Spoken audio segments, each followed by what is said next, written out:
Hello everyone.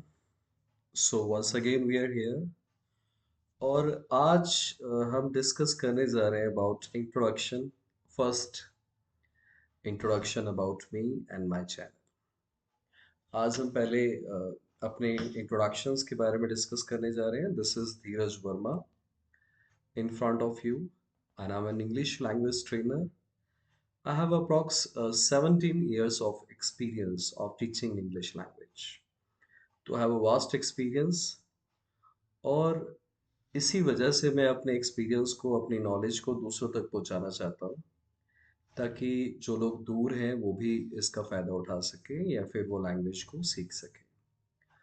और about my channel, इस channel का जो मेन एम है that is to make people able to communicate in English.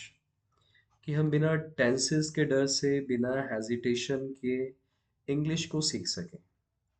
और इसी के लिए I will start the live classes. I will soon update. I'll give you the updation कि once in a week I will give you the live classes कि आप live हमारे साथ join करके आप इंग्लिश को सीख सकते हैं. और हमारा जो मेन एम है वो लोगों के दिल से इंग्लिश का डर निकालना है, क्योंकि आज भी लोगों में इंग्लिश का डर है, या due to English people are not getting success. और जहाँ पर भी हमें इंग्लिश सिखाई जाती है तो जनरली वो हमें उसी तरीके से सिखाई जाती है जैसे हमें स्कूल कॉलेज में इंग्लिश पढ़ना सीखे.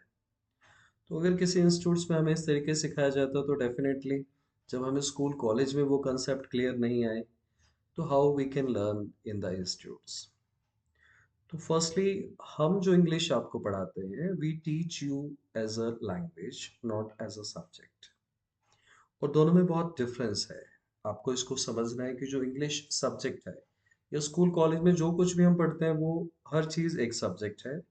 और उस सब्जेक्ट का मेन एम जो होता है that is to get passed only, कि आप अच्छे मार्क्स लो. और मार्क्स लेने के बाद जस्ट फॉरगेट इट. अगर हम अपने पेरेंट्स की बात करें तो शायद उन्हें भी ये चाहिए कि हमारे बच्चे के मार्क्स अच्छे आएं. और अगर टीचर्स की बात की जाए, स्कूल की बात भी की जाए, तो वो भी स्टूडेंट्स से यही चाहते हैं कि हमारा बच्चा अच्छा मार्क्स लेके पास हो. बट आई पर्सनली बिलीव कि it is just a rat race. और आजकल ये भेड़ चाल ज़्यादा हो गई है.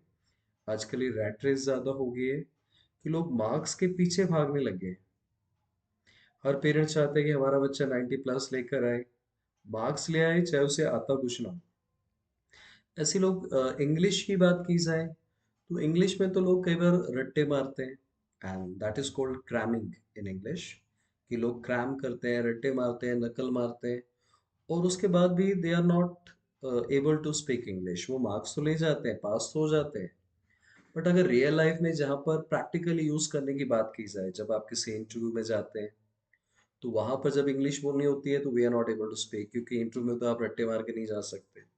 और अगर आपने रट्टे मारे हैं तो उसमें एक ये नेगेटिविटी होती है कि अगर आप एक लाइन भूल जाते हैं तो सारा ही साफ हो जाता है.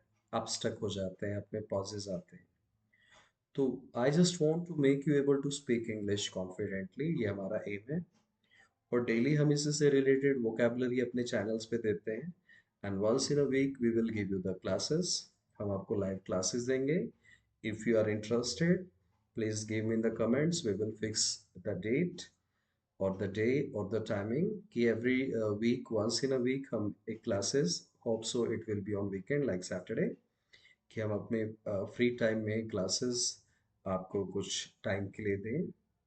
सो I will try my best. और जहाँ पर भी आप मुझे देख रहे हैं तो आप अपने घर पे बैठ के, अपने एरिया में बैठ के आप इंग्लिश को सीख सकते हैं. आप उस चीज़ को, और पूरे वीक में आप उस चीज़ को लर्न करके प्रैक्टिस कर सकते हैं. और सेकेंडली मैं ये कहना चाहता हूँ कि जो भी वीडियो आप देख रहे हैं, आप उस वीडियो को सिर्फ देखें नहीं, and try to utilize it because it is a language. और लैंग्वेज जितना आप ज़्यादा बोलोगे उतनी जल्दी आपकी जुबान पर आएगी. और मैं आपको इंग्लिश बोलना वैसे सिखाऊंगा जैसे आपने हिंदी बोलना सीखा है. और लैंग्वेज में लोगों के एक माइंड में एक और डाउट होता है, tenses. They are scared of tenses. लोगों को टेंसेस नहीं आते, जिनको आते भी हैं तो वो भी नहीं बोल पाते. हमें स्कूल कॉलेजेस में यही सिखाया जाता है कि टेंस नहीं आएंगे तो इंग्लिश नहीं आएगी. पर अगर ऐसा है रियलिटी में, तो जिनको टेंस आते हैं कई बार वो लोग भी हमारे पास सीखने आते हैं. अगर टेंस से इंग्लिश आती तो शायद जिन लोगों को टेंसेस आते हैं उन लोगों को हमारे पास आने की जरूरत नहीं है कि वो हमारे पास आए और इंग्लिश सीखें। तो लैंग्वेज टेंस या ग्रामर से नहीं आती है। लैंग्वेज तो हिंदी भी है, हिंदी में भी टेंसेस होते हैं, इंग्लिश में टेंसेस होते हैं, हिंदी में काल होते हैं। पर हिंदी बोलना, ये टेंसेस हम स्कूल में जाके पढ़ते हैं, पर बोलना तो हम पहले ही सीख जाते हैं। अगर हम फॉरेन कंट्री के एग्जांपल्स लेते हैं, वहां पर तो छोटा बच्चा जब बड़ा होता है वो पैदाइशी by birth they speak English. उनको तो नहीं पता कि क्या प्रेजेंट टेंस है, क्या पास्ट टेंस है, क्या फ्यूचर टेंस है। They speak it confidently. और वहां पर एक अनपढ़ बंदा भी इंग्लिश में बोलता है। तो फर्स्ट ये जो हमारे माइंड में एक परसेप्शन है, perception first tell me, let me tell you कि परसेप्शंस होती है जो हमने कोई माइंड में सोच बना रखी है, या सोच लोगों की सुन सुन के हमने माइंड में एक सोच बना ली है। तो हमारे इंडिया में लोगों की सोच है कि अगर आपको टेंसेस आएंगे तो ही इंग्लिश आएगी। But I just want to tell you कि अगर आपको टेंसेस नहीं भी आते आप फिर भी इंग्लिश बोल सकते हैं। और अगर कोई अनपढ़ है वो भी इंग्लिश बोल सकता है, बट ही और शी कैन नॉट राइट। पर जनरली हम लोग पढ़े लिखे हैं, we are able to read, we are able to write, but we are not able to speak because we don't have the atmosphere and we don't have the proper guidance. So I will guide you, I will help you to learn English. Trust me if you follow us, and please like us, subscribe us and share with your friends, ताकि जो भी लोग English सीखना चाहते हैं या हर किसी के नीड है, तो आप उन्हें ये शेयर कीजिए, वो सब्सक्राइब करें, आप उन्हें शेयर कीजिए ताकि वो वीडियोस को देख सकें, समझें कि what is the real language. And जो हमारा एम है कि हर कोई इंग्लिश को जाने, हर किसी की इंग्लिश से रिलेटेड प्रॉब्लम सॉर्ट आउट हो और वो पूरा हो। तो इट्स माय एम कि हर कोई इंग्लिश सीखे, हर कोई इंग्लिश बोले, या हर किसी के दिल में इंग्लिश का डर ना हो एटलीस्ट, और इंग्लिश के डर की वजह से या इंग्लिश की वजह से कोई लाइफ में सक्सेसफुल होने से रह जाए। And I have achieved so many things due to English. आज अगर मैं आपके सामने बोल रहा हूँ तो इंग्लिश कॉन्फिडेंस की वजह से ही है, और मैं अपने टीचर्स, अपने जो गुरुज हैं जिन्होंने मुझे सिखाया, मैं उनके लिए बहुत थैंकफुल हूँ, एंड आई रिस्पेक्ट देम। आज भी मैं उनकी रिस्पेक्ट करता हूँ। तो आई होप कि माई लर्निंग्स विल टीच यू। मुझे मौका मिलेगा आपका गुरु बनने का, आप लोगों को सिखाने का। तो आई विल ट्राई माई बेस्ट कि मैं अपनी पूरी पूरी कोशिश करूँ, मैं आप लोगों को इस लायक बनाऊँ कि इंग्लिश की वजह से एटलीस्ट आप ना डरें। क्योंकि जब हमारे पास कॉन्फिडेंस की कमी होती है तो जो चीज़ आती है हम वो भी नहीं कर पाते।